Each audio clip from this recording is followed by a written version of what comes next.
Now, Eyewitness Sports.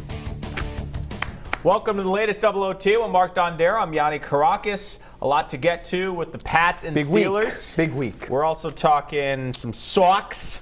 All right, let's talk with the Pats Steelers. We're spoiled in the media and as fans in New England because no game is really a big game in the regular season for the Patriots. This is a big game. Number 1 seed at stake. The road to the Super Bowl. Does it go through Pittsburgh or New England? The Pats could drop to the 3 seed below Jacksonville. With all that as a backdrop, is this a must-win for the Patriots to accomplish what they need to? I think it is. Ooh. I think it is a must-win. This team has not won a playoff game on the road since January of 2007. Now, I understand the reason for that primarily is they don't play a lot of road playoff games because they win so much so they get home games. It just feels like at Tom Brady's age, and maybe I'm a prisoner of this Miami game a little bit, they haven't won a lot of – they've won on the road, but they've lost those 2 games in Denver. Now, I know Tom Brady historically in Denver, not good. Those teams were good. The defenses were good. The Patriots were injured back in 2013 when they went to Denver. So there's reasons they lost those games. But you talked about Jacksonville. They're kind of looming. That 2 seed isn't a sure thing. Do you want to go to Pittsburgh? No. Do you want to go to Pittsburgh after losing in Pittsburgh already? No. I know they did that back in 2004 and won the AFC Championship game. But I don't know. Their defense, I was turned on by the defense up until last weekend, so now I'm taking a step back. But from where I sit right now, based on the way that they looked in Miami, based on the way that Tom Brady has played recently, his age, and just a bunch of factors recently in the postseason, I think you want home games. I'm going to say it's a must-win. All right, I think it's obviously preferable for them to win and get the 1 seed, but I am confident that they can go on the road and go to Pittsburgh and win in the AFC Championship game. They have not done that in Denver against Peyton Manning's Broncos in 13 and 15, but I don't think there's as big of a fear factor with the Steelers team as there was with some of those Broncos teams. They had a tremendous pass rush getting to Tom Brady. And something about Manning has just a little bit more of a mystique than Roethlisberger. I mean, you could argue that Roethlisberger has as good of credentials in the postseason. He has as many Super Bowls. Way better. 2 Super Bowls, 2 and 2. I mean, Roethlisberger in 05 with Jerome Bettis, you could compare him to but the it was his second year, and he found a way to get it done. So I will say this. I think the Patriots have been a bit of a front runner. Like you said, it's because of their accomplishments. They're usually playing at home, but they haven't. What was it? The Chargers game from the 06 season, was that their last? That was their last road playoff victory. Which was a great win. It's not preferable, but I think they hadn't lost a road game prior to Monday night since 2015 season. Right. So they've been able to win on the road. I'll tell you one thing. I don't think they're winning the Super Bowl if they have to play Wild Card Weekend. Playing 3 games in 3 weeks, banged up, more injuries mounting. I don't think that's a route they want to go. Despite other teams being able to do that, like the Giants in 07 and 11, I don't think that's the Patriots' makeup. And I think some inexperience will come into play here because that is typically not the scenario that they find themselves in. They don't play Wild Card Weekend. All of those guys have never really done that, really. Do you know Devin McCourty has never played in a season in which they never won the division? Right. I mean, these guys have had unparalleled When was success. the last time they played in the wild card game? Ravens 09? 09. Was that the last time? Yeah. They've gotten a bye in every year that Gronk and McCourty have been there. Yeah, 09. I mean, they don't know what that's like. So that's Aren't more. you a little intrigued, though? Wouldn't that be cool seeing them kind of go through? And not only that, as much as I said it's a must-win, I would love to see another road playoff opportunity. I think that would be fun. Look, the Patriots, and we're not talking, Gresh would poo-poo this conversation, I know.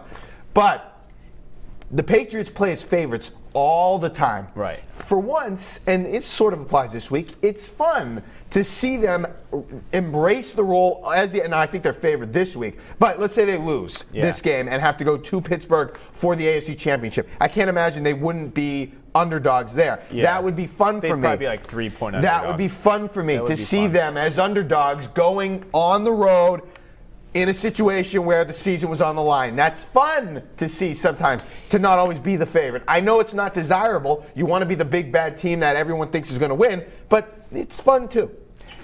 the history of these two teams tell us that this is a game in which the Patriots win. Correct. Speaking of that, let's get into the prediction that we're going to make about this game. Who wins, Steelers, Patriots? I was just saying in the sports office, I want to pick Pittsburgh. I've picked the Patriots every week this week. I'm picking the Patriots. I'm going to pick them 28-27. You know what? I'm going to say 34-32. It's going to be high scoring, back and forth. I just think when the Patriots come off a clunker back against their wall, they usually play some of their best football. Tom Brady won't look as bad as he looked the other day. The defense won't look as bad. And having Gronk back, you can't underestimate how important that is, because Chris Hogan and Brandon Cooks and Danny Amendola were not separating from DBs. So if you can get attention on Gronk and those guys can have more favorable matchups, I think that makes the offense better. And listen, while Pittsburgh can light it up offensively, Belichick has done a pretty good job limiting the AFC Championship game, but Le'Veon Bell got hurt a little bit. But Antonio Brown, what did he do? He had a nice game. Yeah, he didn't go off. So D'Angelo Williams had a great game running the ball. Let's say Bill takes away either Le'Veon or Brown to a certain extent, and it's just one of those guys who sort of beats them. I think the Pats can outscore Pittsburgh. And the Steelers' defense just gave up 38 to Joe Flacco and the Ravens. They struggled to beat the Packers without Aaron Rodgers. They struggled to beat the Bengals. So they're not exactly the 85 Bears. So I think the Patriots, there's going to be so much preparation this week honing in on the Steelers. I think everything has come to fruition, like Pats, Steelers. We all thought it'd come down to this. It's going to be the Patriots. I am picking the Patriots to win this game by 9 points. 41-32, I believe, is the score I have. This is as simple as if my mortgage was on the line, the house was on the line, who would I think will win this game?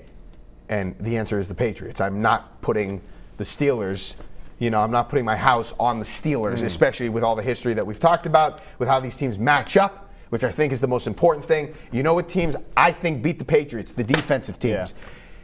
Pittsburgh's defense is good. It's fine. Now they don't have Ryan Shazier. Joe Hayden is back, but that's not the same Joe Hayden of the days in Cleveland or even earlier this season before he broke his leg. Is he playing? He's been back. I think the expectation is he plays. I think the Patriots will be able to outscore them. I don't see how Pittsburgh stops them consistently. Tom Brady hasn't been playing great, and we're going to get to that. I think that's how you beat the Patriots. You defend them. I mean, that's how you do it. Yeah. And I don't think Pittsburgh will be able to do it enough. And both teams will get theirs offensively. The Patriots will outscore them, like I said, 41-32. It will be interesting. The matchups will be interesting to me. Who are you putting on Antonio Brown? I guess Malcolm Butler, but in the locker room yesterday, and you were there, he was pretty much saying everyone's going to get a crack at him. Yeah. So I don't know if they're doing it by committee, if it's going to be Gilmore, or if it's going to be Butler with a safety over the top at all times. I think that's the play. I like that. I mean, look, Malcolm Butler has held his own against Antonio Brown in the past, but he hasn't played as well this year, and I don't mind them seeing kind of who can get into a rhythm. Now, you don't want to get burned if they give him help. Whoever's covering him, that's fine, and they're going to because he's so good. I don't think you can underestimate coaching in this game. Not at all. Mike Tomlin, I don't think. 1 in 6 against the Patriots. He's a motivational type, players coach. His guys love him. They play for him. But within the game, I don't think he's a great tactician like Belichick. I think that the Steelers do too much. Their talent, their high-end talent is so good. I just think they fall into the trap, and this includes the coaches, of trying to out-talent you instead of trying to prepare the team to win the game. It's just we're going to do this and we're going to do this, and Antonio and Le'Veon are going to get theirs, and they're going to just be I'll tell you what I'm worried about, though. How many times on Monday did we see Jay Cutler just do a little bootleg, and they just did the little crossing routes? Because the Patriot linebackers are, first off, they don't really have many. We'll see if Van Noy is impactful, but just those little crossing routes. Ben, obviously, isn't as mobile as a Deshaun Watson or a Cam Newton, extends plays for long enough. That's what worries me more than Bell running, actually, is their pass game. Yeah. It should be, I expect a close-ish, high-scoring game. We expect this to be the first of two? Yeah. I think it would be a major upset if they don't meet again in the playoffs. No one else in the AFC. Jacksonville's a good team. I think that there would be a major upset that occurred if these two teams don't meet again in the playoffs, but it should be fun. Okay, Tom Brady. Didn't look great, obviously, in Miami. Didn't look excellent in Buffalo a couple weeks before, or the week before. Has his play recently concerned you? I mean, I think right now, if you ask Las Vegas, he's still the MVP frontrunner. So while the last 2 weeks have not been great, we've seen spells in which Tom Brady hasn't been at his all-time best. This is probably a 2-week span in which the worst he's looked since going back to Deflategate. But he's 40 years old. It's week 15. I'm not worried about him long term. If he has another clunker this week, is this going to be the proverbial cliff that everyone's rooting for in the national media? I don't think so. I think it was a product of not having Gronk. There's been some turnover in the offensive line. No Marcus Cannon. The left guard, Joe Tooney, who we thought was great, hasn't played as well. So the protection hasn't been as good. They ran the ball for 25 yards. And one of the things I don't like about the Patriots is they don't. Obviously, Super Bowl 51 is the exception. They don't really play well from behind. What does Tom Brady always say after the game? We like to get ahead, play from ahead. When he's like, when we don't play from ahead, we get in a rut of being predictable and this and that. And so play on our terms, yeah. They like to play on their terms. I'm not worried about them, but we were just talking about in the office. Don't you have a little bit of doubt as Jimmy G has been looking good? If they get knocked out early this year, he's average next year, do we start regretting that decision? And we're having this conversation while Tom Brady is likely going to win his 3rd MVP. So that's a good problem to have. I'm not worried about him, but your antenna's up a little bit. Okay, a couple things I want to address. Number one, Jimmy Garoppolo, the answer to the question, who made the right decision, or the answer to the question, was it the right decision to trade Jimmy Garoppolo, solely hinges on whether or not the Patriots win a Super Bowl. And I'm assuming Jimmy G is a very good quarterback.